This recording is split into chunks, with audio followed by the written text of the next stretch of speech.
समस्त श्रद्धेय वीर नायकों एवं नायिकाओं को वंदन, जिन्होंने भारत राष्ट्र का बढ़ाया था गौरव। इस सप्ताह में जिनका जन्म हुआ, जो प्रभु सत्ता में विलीन हुए, उन सभी को हमारा नमन। जय श्री भूतनाथरी। सत्येंद्र नाथ बोस, वैज्ञानिक, जन्म 1 जनवरी 1894, प्रसिद्ध गणितज्ञ और भौतिक शास्त्री। भौतिक शास्त्र में 2 प्रकार के अणु माने जाते हैं, बोसोन और फार्मियान। इनमें से बोसोन सत्येंद्र नाथ बोस के नाम पर था। आपकी मृत्यु 4 फरवरी 1974 को हुई। दूसरे हमारे हैं कवि प्रदीप, मूल नाम है इनका रामचंद्र नारायण जी द्विवेदी, जन्म 6 फरवरी 1915। साहित्य और फिल्म जगत में मशहूर नाम है मेरे वतन के लोगों। 1962 के भारत चीन युद्ध के दौरान शहीद हुए सैनिकों की श्रद्धांजलि हेतु गीत लिखा, जिसे लता मंगेशकर ने 26 जनवरी 1963 को दिल्ली के रामलीला मैदान में गाया था। आपका निधन 11 दिसंबर 1998 को हुआ। तीसरे नंबर पे हैं खान अब्दुल गफ्फार खान, जन्म इनका हुआ 6 फरवरी 1890। स्वतंत्रता सेनानी। बीते सप्ताह पुण्य तिथि पर श्री गोविंद जी बोहरा ने सीमांत गांधी जी के बारे में पूर्ण जानकारी हमें प्रदान की थी। आपकी मृत्यु 20 जनवरी 1988 को हुई। अधिकारी, जन्म 18 मार्च 1914 को हुआ। सिंगापुर में युद्धबंदी बना लिया गया था। कोर्ट मार्शल की कार्यवाही हुई थी। 1998 में आपको पद्म भूषण पुरस्कार से सम्मानित किया गया था। 6 फरवरी 2006 को निधन हुआ। पंडित मोतीलाल नेहरू, पेशे से वकील थे। आपका जन्म 6 मई 1861 को हुआ। पंडित जवाहरलाल नेहरू के पिता थे। 6 वकीलों में से आप एक थे। हजारों रुपए की फीस लेते थे। स्वतंत्रता संग्राम में आप जुड़े। आपकी मृत्यु 6 फरवरी 1931 को हुई। लता मंगेशकर, जन्म 28 सितंबर 1929 को हुआ। भारत रत्न से सम्मानित हुए लता मंगेशकर 20 भाषाओं में 30,000 गाने गाए। आवाज सुनकर कभी किसी की आंखों में आंसू आए तो कभी सीमा पर खड़े जवानों को सहारा मिला। निधन 6 फरवरी 2022 को हुआ। जन्म 21 नवंबर 1916 को हुआ। भारत पाकिस्तान युद्ध में 1948 में दुश्मनों से डटकर मुकाबला किया। दिनांक 6 फरवरी 1948 को दुश्मन से लड़ते लड़ते वीर गति को प्राप्त हुए। मरणोपरांत परमवीर चक्र से सम्मानित किया गया। सचिंद्र नाथ सान्या, जन्म 1993 को हुआ। हिंदुस्तान रिपब्लिक एसोसिएशन का गठन हुआ। अनेक क्रांतिकारियों को इसमें जोड़ा और भगत सिंह आजाद जैसे अनेक क्रांतिकारी थे। 2 बार काला पानी की सजा मिली। काकोरी कांड में आपका योगदान रहा। 7 फरवरी 1942 को आपने प्राण त्याग दिए। 9 नंबर कल्पना जोशी या कल्पना दत्त, जन्म 27 जुलाई 1913। देश की आजादी के लिए संघर्ष करने वाली महिला क्रांतिकारी में से एक थी। आपको वीर महिला की उपाधि से सम्मानित किया गया। 8 फरवरी 1995 को आपने प्राण त्याग दिया। कृष्ण चापेकर, आपका जन्म 1873 में हुआ। स्वतंत्रता सेनानी थे। चापेकर जी बाल गंगाधर तिलक से अत्यधिक प्रभावित थे। बाल कृष्ण तथा दामोदर चापेकर ने जून 1897 ईस्वी में महारानी विक्टोरिया के जयंती समारोह के अवसर पर ब्रिटिश अधिकारियों की हत्या कर दी थी, जिस कारण आपको 9 फरवरी 1899 में फांसी पर लटका दिया गया था। बाबा आमटे, जन्म 24 दिसंबर 1914। कुष्ठ रोगियों की सेवा के लिए विख्यात। हजारों कुष्ठ रोगियों को आशा की किरण दिखाई दी। सोने के पालने में सोने वाले व चांदी की चम्मच से उन्हें खाना खिलाए जाने वाले बाबा आमटे 9 वर्ष की ही उम्र में एक भिखारी की झोली में हजारों रुपए उस समय डाल दिए, जब भारत आजाद तक न था। आजादी के लिए लड़े। वकालत के पेशे को छोड़कर अपना जीवन समाज सेवा में लगाया। 9 फरवरी 2008 को आपने प्राण त्याग दिए। राजा बख्तावर सिंह, जन्म कब हुआ इतिहास के पन्नों में लिखित नहीं। आप मध्य प्रदेश के अमझेरा कस्बे के शासक थे। 1857 के स्वतंत्रता संग्राम में अंग्रेजों से संघर्ष किया। छल पूर्वक अंग्रेजों ने कैद कर लिया। 1858 में इंदौर के चिकित्सालय परिसर में एक नीम के पेड़ पर फांसी पर लटका दिया गया। वो दिवस 10 फरवरी 1858 का था। पुरुषों के साथ हम बताना चाह रहे हैं कि फरवरी के 4 तारीख को कुछ ऐसे दिवस भी आते हैं जिन्हें हमें मनाना बहुत ज़रूरी होता है और जिनके कारण यूँ कहें कि अगर हम उनसे बचे रहें तो न सिर्फ हम अपनी मानवता को बचा पाएंगे वरन हम अपने आने वाली पीढ़ी को भी बचा पाएंगे। उसमें एक बहुत महत्वपूर्ण दिवस है कैंसर जागरूकता दिवस। 4 फरवरी को हम मनाते हैं और कैंसर जो है वो आजकल कैंसर की तरह फैल रहा है। हम लोग कैंसर जैसे शब्द को मुहावरे के रूप में प्रयोग करना शुरू कर दिया है तो उसकी भयावहता उसी से पता चल जाती है कि कैंसर क्या चीज़ है।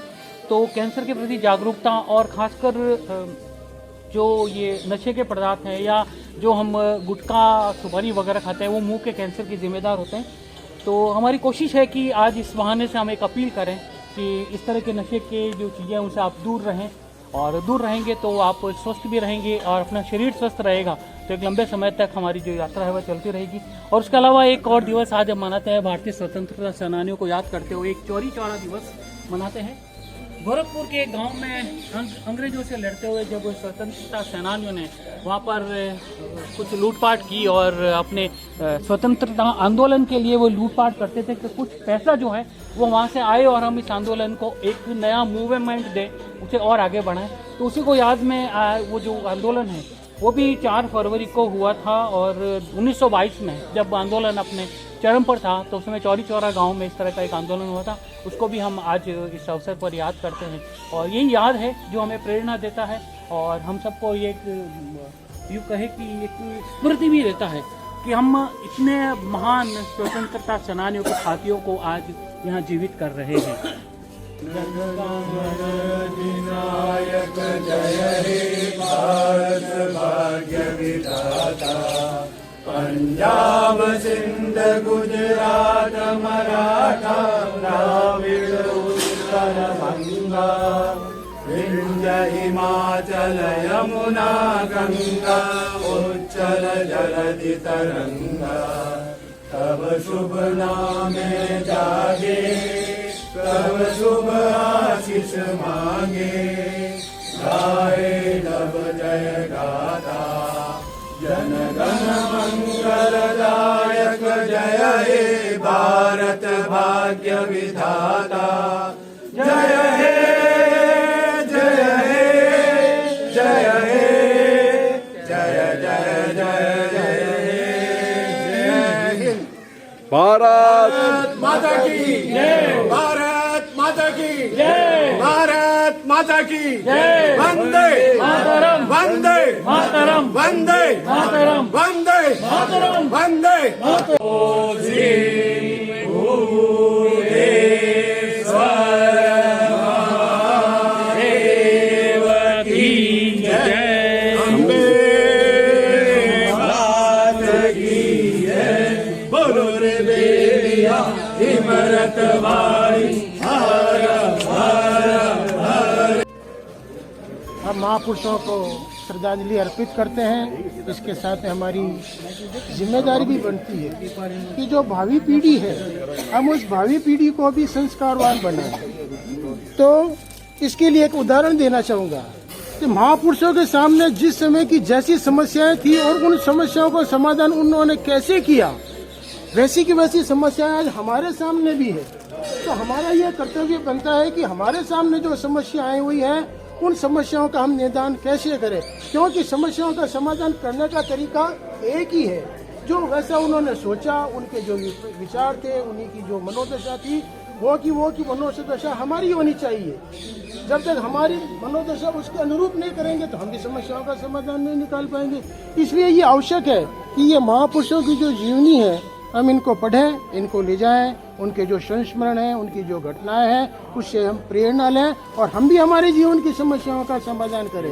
तो मेरा निवेदन है कि एक पुस्तक को लेके जाएं, अगले संडे वापस ले जाएं। इसमें से जो संस्मरण है आप नोट करो, अपने बच्चों को बताओ, क्योंकि आपके बच्चे स्कूलों में पार्टिसिपेट करते हैं तो वो संस्करण एक अलौकिक चीज, एक अद्भुत चीज रहेगी। तो उसकी आपके बच्चों की भी स्कूल के अंदर प्रशंसा होगी, अरे यार आपने तो बहुत अच्छी चीज लेके आई है, कहाँ से लेके आए।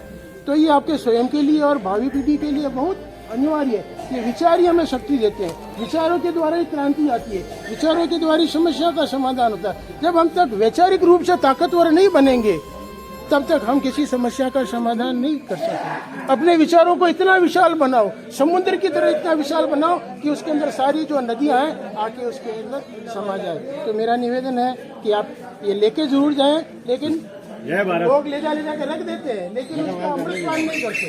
आप इसको पीजिए और उसमें से नोटेड कीजिए और पुस्तक को वापस लेके आए, पुस्तक को वापस जरूर लेके आए। दो सर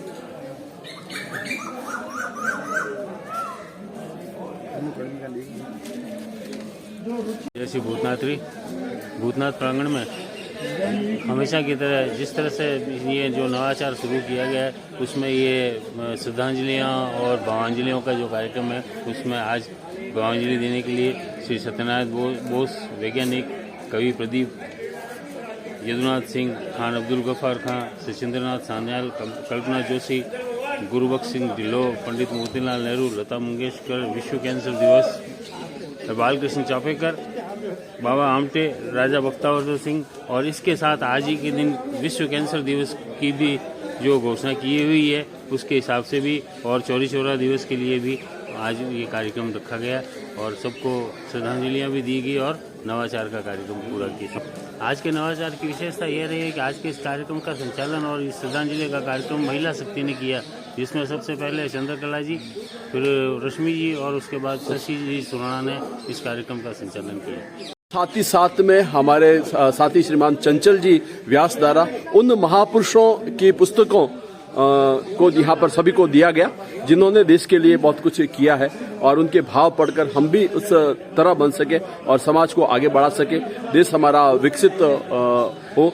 इसी शुभकामना के साथ अगले रविवार को फिर हम इसी भूतनाथ महादेव के पवित्र प्रांगण में मिलेंगे, जहाँ पर होगा एक फिर नवाचार जिसमें अपने राष्ट्र के उन नायिकाओं को पुष्पांजलि देंगे, श्रद्धांजलि देंगे और उनको याद करेंगे। जय हिंद, जय भारत, वंदे मातरम।